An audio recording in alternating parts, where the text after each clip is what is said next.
Hello and welcome to 11 on 11, our recap of the top stories we covered this week. I'm Brooke Buckner. The federal government shutdown continues and could soon surpass the record for the longest in U.S. history. Starting this weekend, more than 40 million Americans will not receive their SNAP benefits. The Trump administration said it would not tap into the $5 billion in contingency funds to keep the aid flowing, saying that money is reserved for things like helping people in disaster areas. Meanwhile, local food pantries are gearing up to help keep Arkansans fed during this uncertain time. The directors of Soul Food Cafe Mission in Conway say they're not really sure what to expect in November, but they are prepared to serve.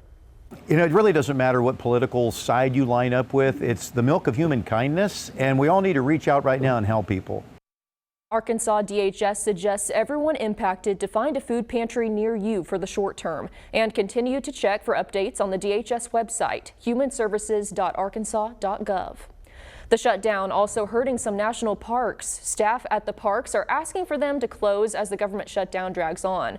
The parks have signs up for visitors saying they remain as accessible as possible, but with reduced staffing and closed facilities, safety and vandalism concerns are already well documented. Despite being one of the most popular times of the year for parks, several are losing money. Estimates put it at nearly $1 million a day because during a shutdown, there's no one to collect the entrance fees. You know, we're going to feel this for the national parks, not just this month, but for years to come because of this lost revenue as well. Some of the safety and vandalism parks are seeing illegal base jumping at Yosemite National Park and waste left at parks with closed bathrooms. Back in Arkansas, the tourism department in Hot Springs wants you to know it's still open for business and only a couple places in the national park are closed. Most of Bathhouse Row is open since they're private businesses. Notably, the Fordyce Bathhouse Visitor Center is closed, but trails and campsites are still accessible for the most part. This week, we also learned more about the shutdown's impacts on our agriculture leaders here in the state. Some farmers are now at wit's end, unable to access credit or federal assistance. For some, that means facing the possibility of closing for good. Maya Ellison spoke with one farmer who says he may lose it all if a solution doesn't come soon. Richard Helms' day begins at 4:30 at Helms Dairy. Like clockwork, he and the dogs get the cows ready for the first milking of the day, a routine his family has kept for more than a century. My grandpa settled here in 1902. We've been here ever since, milked a cow here every day since then. And they do it all, rain or shine, 7 days a week. But the family's legacy is now at risk. The years have really got tough. Rising cost of everything, it just interest rates, parts, labor, just all snowballed. The rising costs have left the farm millions in debt and on the brink of foreclosure. This administration didn't cause it, and the last one didn't either. It's just been something that's been snowballing. Helm says there are only a handful of dairy farms left in Arkansas, and losing his would mean losing more than land. It's hard just even thinking about the next steps and how you're going to continue. Well, the normal person can't comprehend how much money it takes to operate a farm. Just because you have a lot doesn't mean you have a lot to live on. And on the farm, everything has a cost. The cows, the row crop, it's just all takes lots of money. Helms says they've applied for loans recently. While he didn't want to share specific details, he emphasized that if farmers across the state face bankruptcy, it could signal the end of more family farms, not just here in Arkansas, but across the country.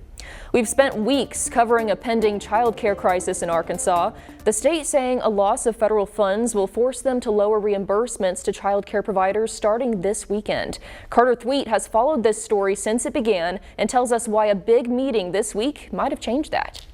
The Department of Education and the Early Childhood Commission, I do believe that we're moving in a positive direction. Don Collier, owner of Lil Sprouts of Sheridan, is reacting to Thursday morning's meeting of the Arkansas Early Childhood Commission. The commission was going over ideas Collier and people like Northwest Arkansas child care provider Shahid Sheikh came up with during an emergency task force meeting earlier this week. These are items that I'm happy to report that have been adopted in entirety by the commission, and they have been recommended to the Department of Education and the governor. These items include a less drastic funding cut for higher-rated childcare centers and lowering some copays for families based on their income. One childcare provider says that many families they've talked to are already struggling with higher copays that went into effect October 1st. 83% of everyone surveyed stated that they could not afford to pay the new copays,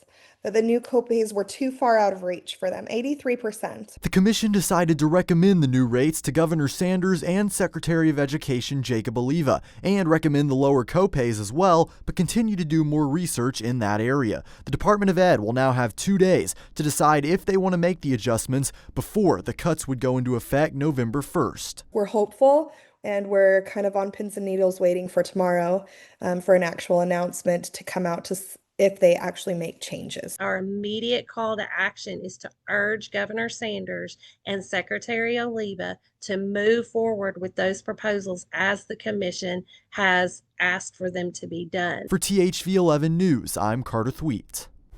Child care providers keep stressing these recent recommendations aren't even a permanent solution, but they say the recommendations would give them a better chance at staying afloat for a few more months before hopefully a permanent fix is found. In other news, the verdict is in for a pastor who faced serious charges. Rocky Goodwin of Warren is now cleared of the child pornography charges against him. A jury found him not guilty this week after only an hour of deliberations. The 2-day trial saw family and congregation members defending Goodwin, describing the 86-year-old as a God-fearing man with little to no computer knowledge. Goodwin faced 10 counts of distributing and possessing child sexual abuse material. Prosecutors presented audio and visual files as evidence. The defense argued malware or a virus could have planted the files, insisting Goodwin lacks the skills to use a laptop. Moments after the verdict, his family spoke about their relief and faith during the case. We had put this in the Lord's hand, and we knew. And so just tears of thank you, Jesus. We knew Dad's incapability of navigating a laptop, and he just couldn't do it. We knew that. He's incapable. Goodwin's family says they're not focusing on how the files got there or by whom. Instead, they say they're ready to put it all behind them. The city of Mayflower is without a mayor, chief of police, animal control officers, and a city council member. The wave of resignations all coming in the last 10 days, with the mayor resigning on Thursday. Catherine Rowley reports a lot of the anger and blame is now being placed on the city council. This is not a surprise to a lot of Mayflower residents. This is not a surprise. The only thing I'm seeking is transparency and accountability. In her resignation letter, Lisa Kosman, former animal control officer for Mayflower, cites that she can no longer continue under a city council that treats employees as if they were replaceable and fails to recognize hard work and sacrifice. And the concern over the conversation of euthanizing animals at the shelter. For lifelong resident Madison Morris, she worries that the resignations could cause more problems. Catastrophic to lose her as our animal control officer. It is catastrophic, and I don't think they realize the repercussions. I think their whole plan is to shut that shelter down, and that's just my opinion. As for the ongoing sentiment in the town, Morris explained that this is an unprecedented time for the town. But this is a mass exodus that this town has never seen.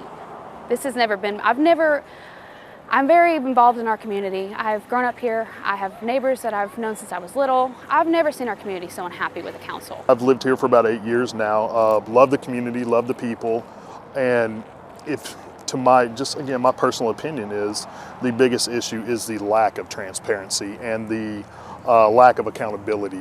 That's Chris Robertson. He says that while there have been conversations online, it doesn't provide answers as to the questions that community members face, especially with questions that have arose over the use of taxpayer dollars that have gone to the animal shelter. Especially within a small community, I think that information should be provided to the community. I don't think it should have to be such a, FOIable situation, especially when we have city officials resigning left and right.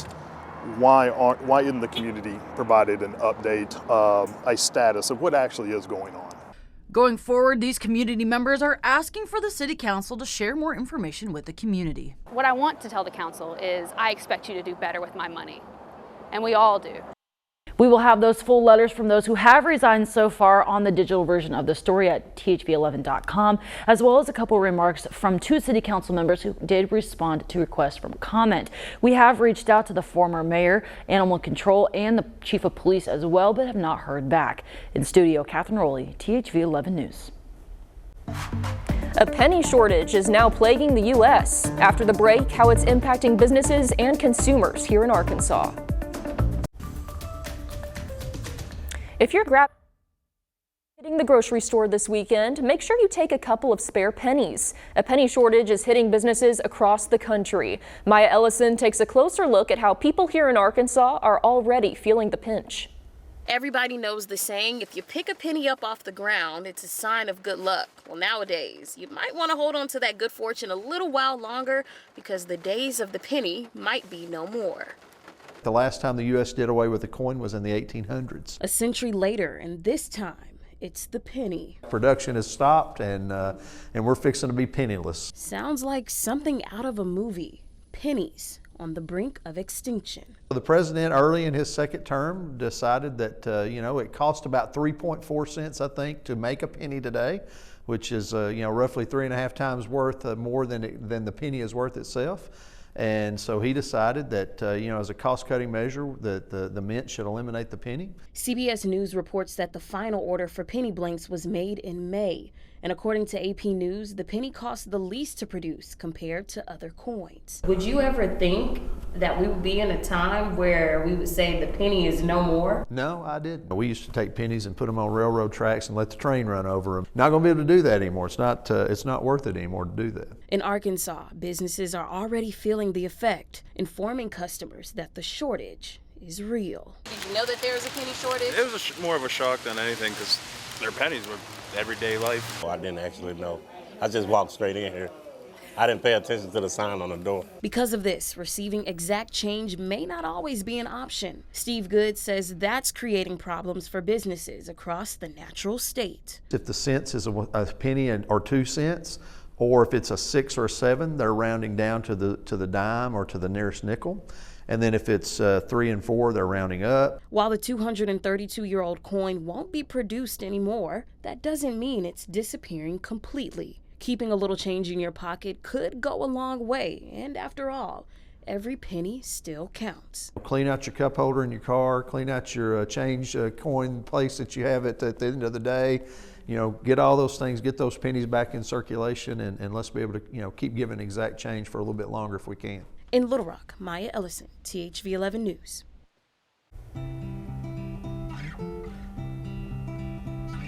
People of a certain age will recall the television love affair America developed for Cops on Bikes. The TV show Chips got that started back in the 80s. It showed the lives of law enforcement on duty, off duty, and on a motorcycle. 40 years later, Rolly Hoyt salutes the heroes in a law enforcement group supporting their brothers and sisters on the force, off duty, but still very much on their bikes.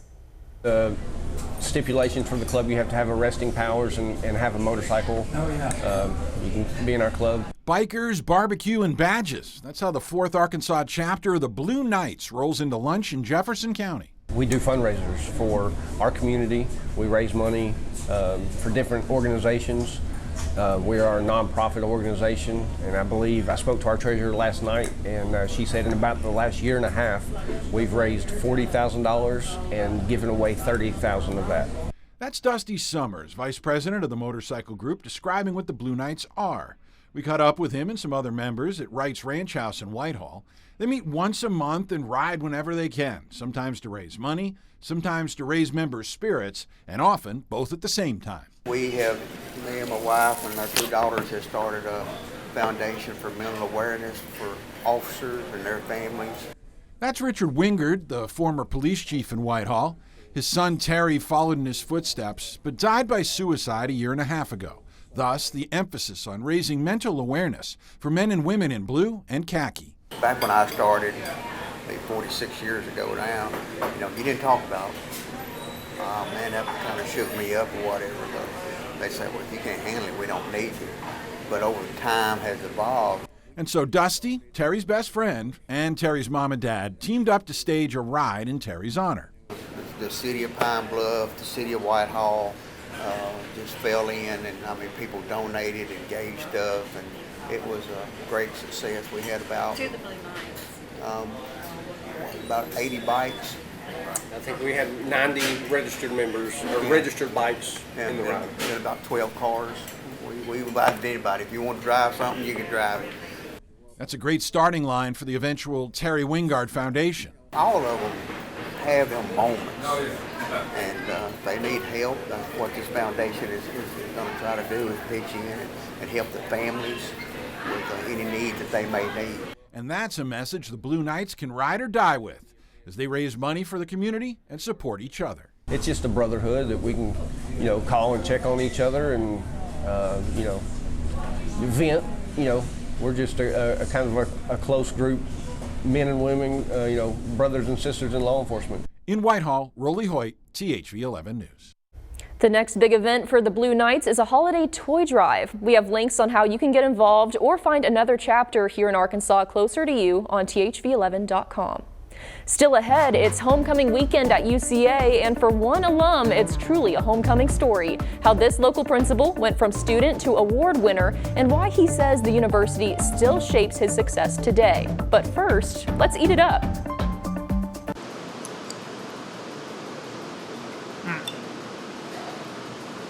There we go. That's what I like to see.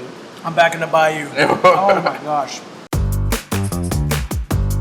This week on Eat It Up, we are in the Soma district of downtown Little Rock at The Spot. They're about to celebrate their 1-year anniversary. We cannot wait to show you what they got. Unbelievable gumbo and beignets, not to mention amazing chicken and waffles. And I have got to show y'all a grilled cheese that is out of this world with flavor. So what do you say? Let's eat it up.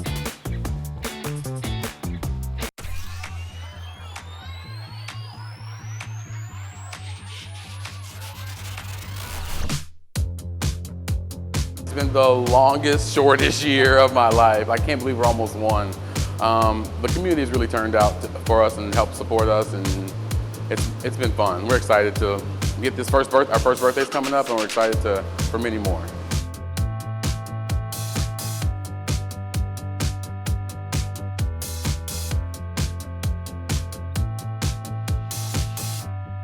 The restaurant that was previously here, I was the manager there, and they were closing, and I was like, I knew I wanted to have my own restaurant, and so finally the time all lined up, and so we bought it. We built the menu out, started from scratch, whole new menu, and so this is my dream. So I'm living my dream. It sounds corny, but that's the truth.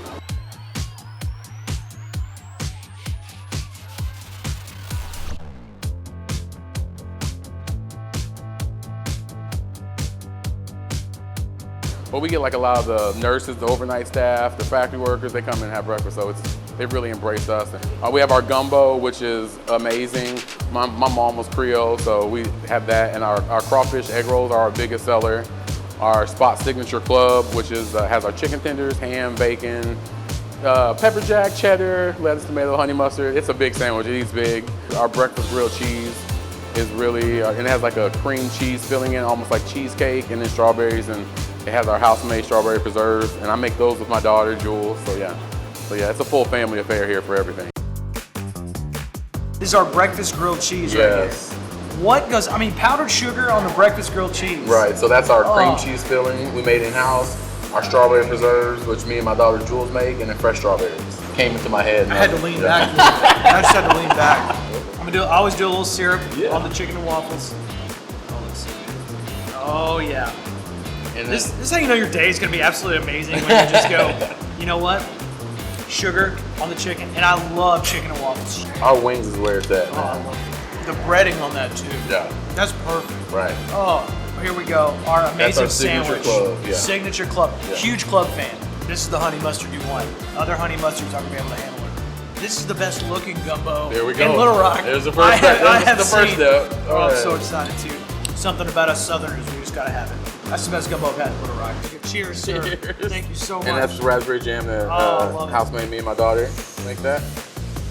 Y'all are the dynamic duo. Oh yeah, that's my bestie. Yeah, that's my best.